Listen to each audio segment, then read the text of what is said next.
Hi, welcome to Listen to Riches. Today, I would like to introduce a book to you, What Doesn't Kill Us, with the subtitle, The New Psychology of Post-Traumatic Growth. This book teaches us how to rise above adversity and become hopeful survivors of trauma. You can escape the impact of trauma.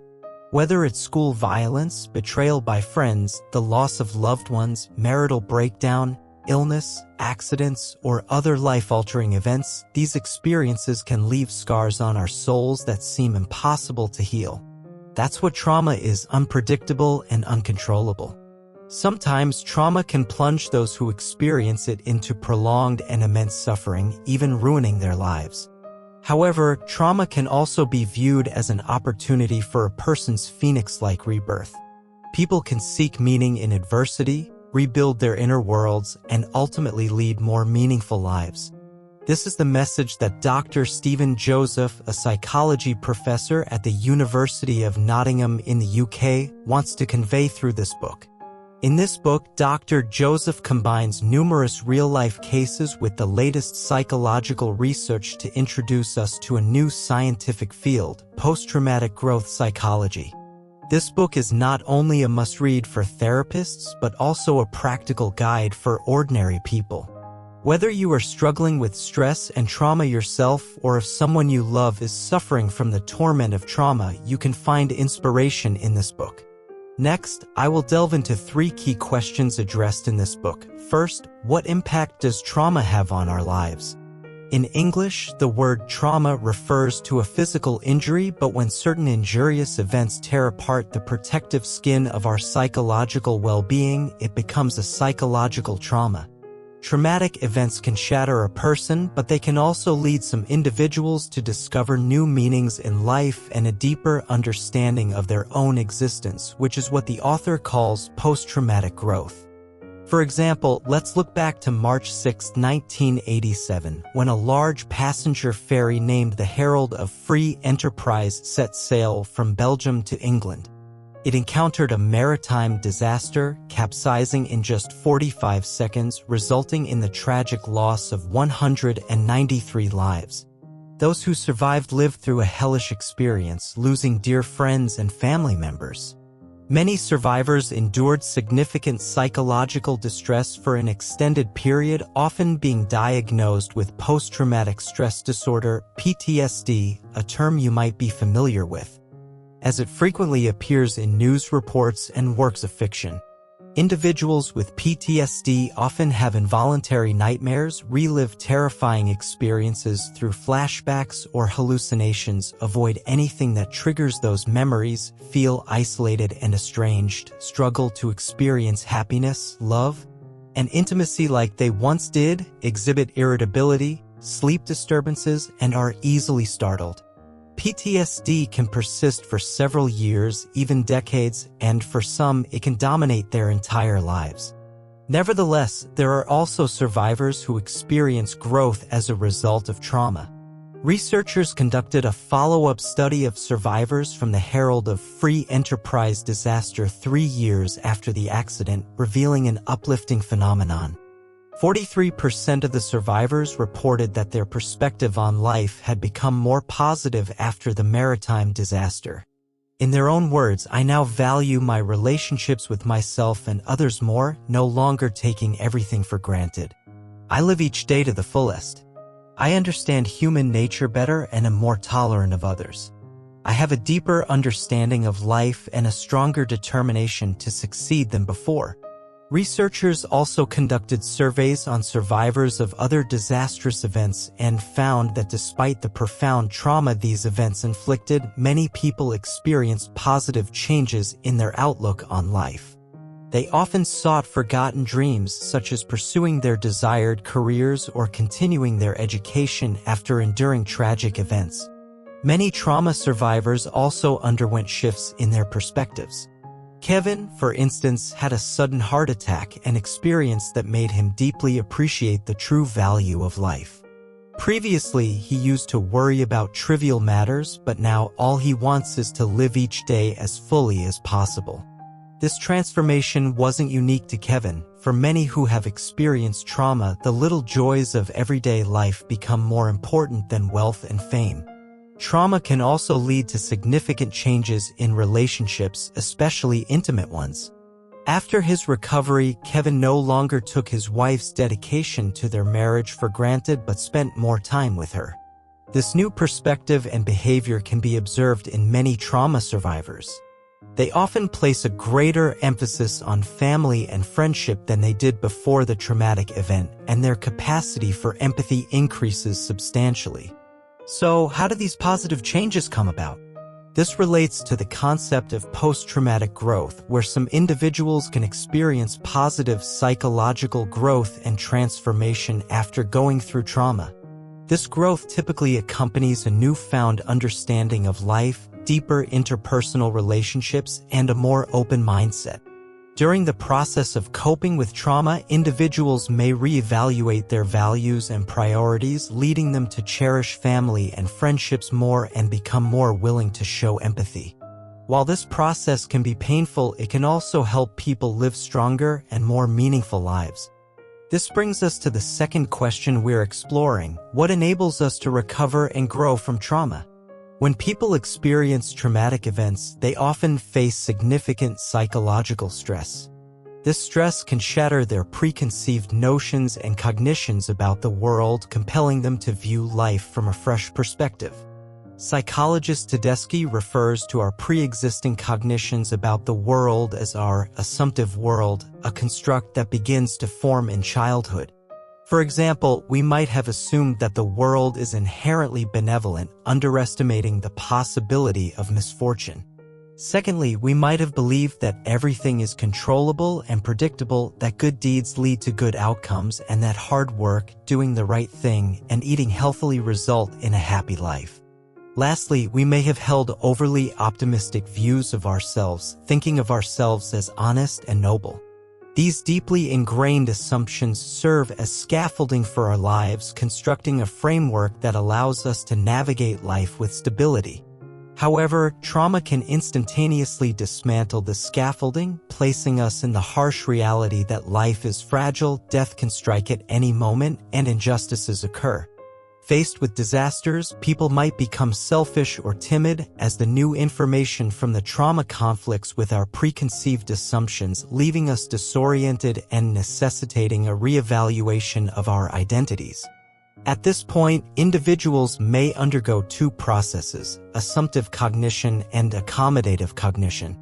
Assumptive cognition involves attempting to fit the new knowledge from the trauma into our existing cognitive framework, striving to restore the pre-trauma assumptive world. However, some individuals realize that they cannot return to their previous state and instead create a new mosaic from the fragments brought by the trauma, presenting a novel and meaningful perspective. This is the essence of accommodative cognition. Psychologists have found that people tend to instinctively opt for assumptive cognition because maintaining the pre-existing worldview provides an illusion of a controllable and predictable world. Nevertheless, this protective cognition can also make trauma survivors psychologically more fragile and defensive, susceptible to further harm, as even a minor disturbance can cause the repaired vase to shatter again. Accommodative cognition, on the other hand, involves modifying our assumptive world based on the new truths we've learned, understanding that bad things can happen to good people and that life is unpredictable and fragile. Through this process, trauma survivors can view their lives from a new perspective and gain a deeper understanding of their traumatic experiences. Only through accommodation can individuals grow after trauma, seek new meanings in suffering, and create new values. However, to have an accommodative cognitive pattern, three crucial factors are required. These forces are the three basic psychological needs of individuals: autonomy, competence, and belongingness. Only when these needs are met can the accommodative cognitive process be initiated. First, autonomy needs refer to the need for each individual to make choices and decisions about their actions through voluntary will. Secondly, belongingness needs signify the need for people to establish loving and secure interpersonal relationships, to belong to others and groups, and to gain a sense of security. Finally, competence needs are the need for people to feel useful in social life, to exercise and display their talents.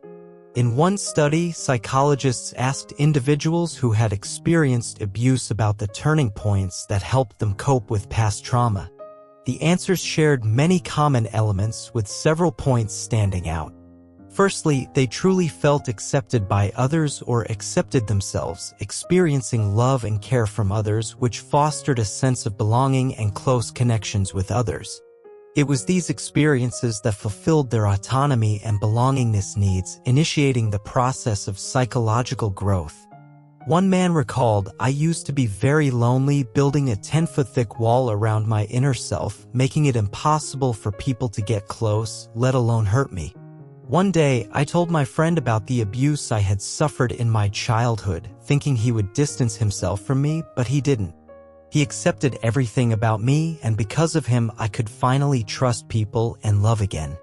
Others shared experiences of gaining a sense of accomplishment and control by fulfilling competence needs. For example, Susan scored the highest on a math test, and she said, "I went back to school wanting to get an average math education certificate. It was my way of resisting my parents, my ex-husband, and others who had abused me. Now, I feel like I've won a victory and no humiliation or bullying can affect me anymore." Like Susan, many trauma survivors begin to feel capable of protecting themselves and starting a new life by having opportunities to showcase their talents or receive recognition. So, now we have an understanding of the forces that enable us to recover from trauma, rooted in our basic psychological needs, including autonomy, competence, and belongingness. They help us rebuild our inner worlds and achieve psychological growth.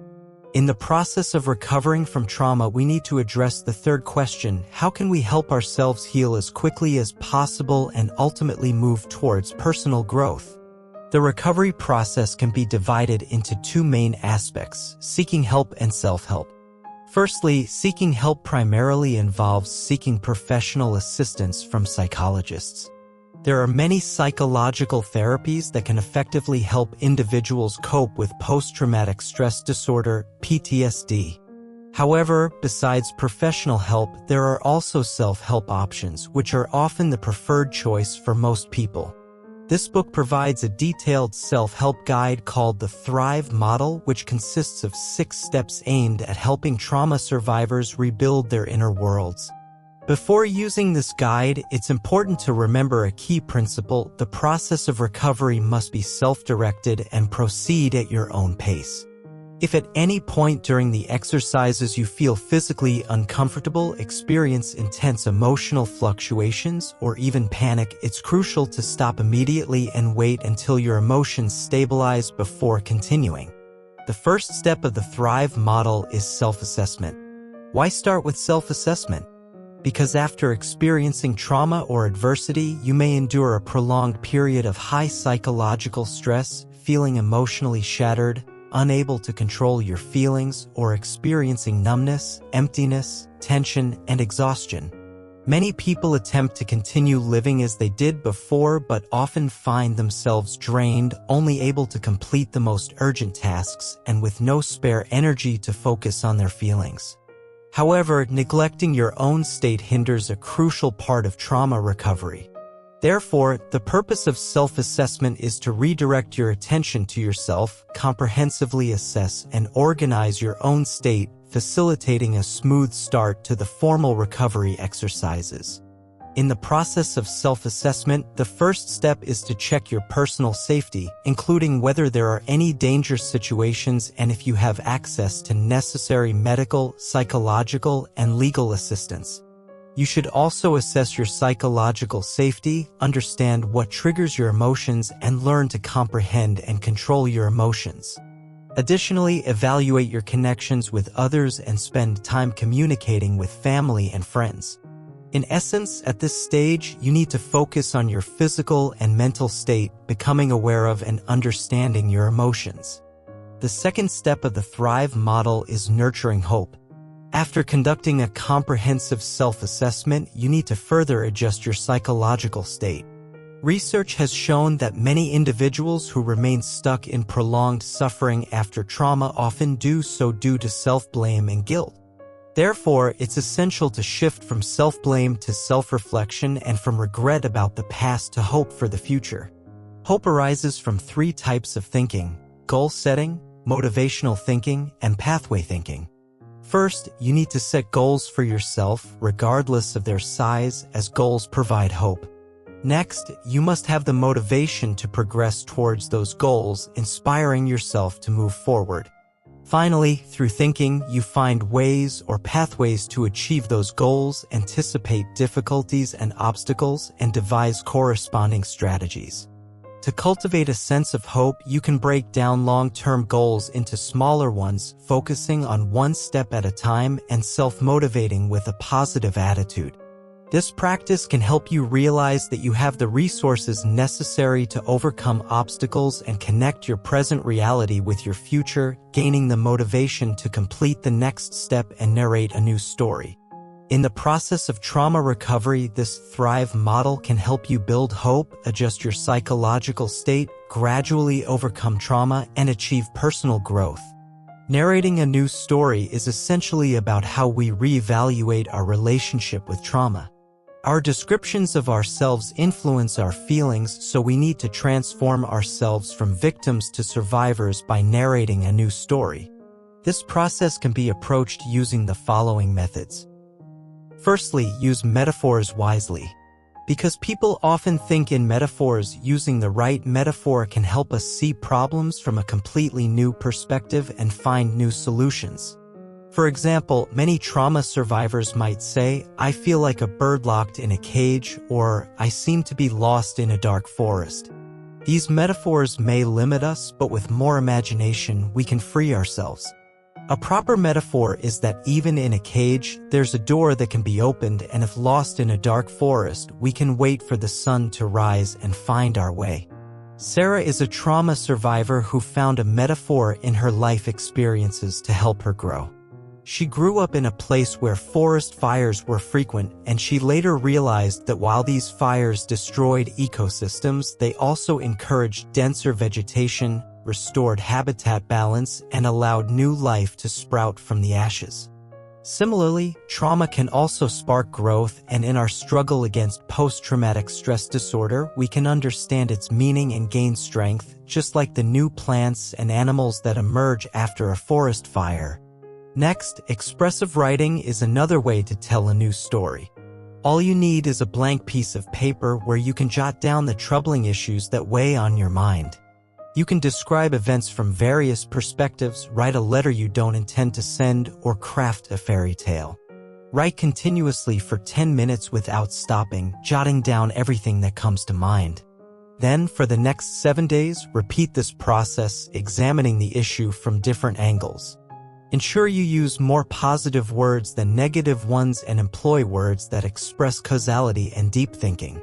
This can help you delve deeper into the issue, explore the meaning behind traumatic events, and ultimately discover that every situation has both positive and negative aspects, teaching you to face life with a positive attitude.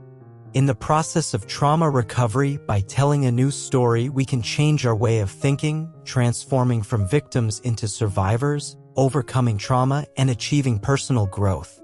This process involves nurturing hope through the right metaphors and expressive writing, adjusting our psychological state, gradually overcoming trauma, and ultimately narrating a new story. When we change our story from being victims to becoming survivors, we can achieve personal growth. This process includes the following steps. First, use causal sentence structures to tell your story, just like writing a fairy tale with princesses, princes, wicked witches, or wizards. This method helps you contemplate the significance of your hardship experiences and understand that nothing in the world comes without effort and setbacks, enabling you to face life more positively. The fourth step is to discover change. Often, personal growth is rooted in trauma but is frequently overlooked. Through reflective exercises, you can spend 10 minutes each day reviewing your day, noting the good things in small occurrences. Even seemingly insignificant events have their value. This helps you grow faster. The fifth step is to evaluate the significance of change and reflect on your life's goals. You can use the author's hypothetical loss exercise, imagining what you would like to have written on your tombstone if you were to leave this world tomorrow. This helps you find the most important things for yourself and reassess your life's objectives. Finally, in the sixth step, you need to witness your growth through concrete actions, putting your psychological growth into practice. Spend some time each week reviewing the past week's events, seeing what you've accomplished, proving that you're growing. Then plan actions for the next week, doing something good for others in a creative way. This will aid your recovery from trauma and guide you towards growth. In the end, Viktor Frankl's words remind us that even in the most challenging circumstances, we can still decide the kind of person we want to be, possessing the freedom of the soul and giving life purpose and meaning. No matter how dark the past may have been, it will only make us stronger and more courageous. What doesn't kill us makes us stronger. Through these steps, you can progress from trauma to growth, rebuilding a beautiful new world within yourself. Congratulations on completing another book. Thank you for your support and attention. Please subscribe to the channel, like this video, and share this valuable knowledge with your friends. Let's combine wisdom with practice to achieve our financial goals and create a better future. Thank you, everyone. See you in the next episode.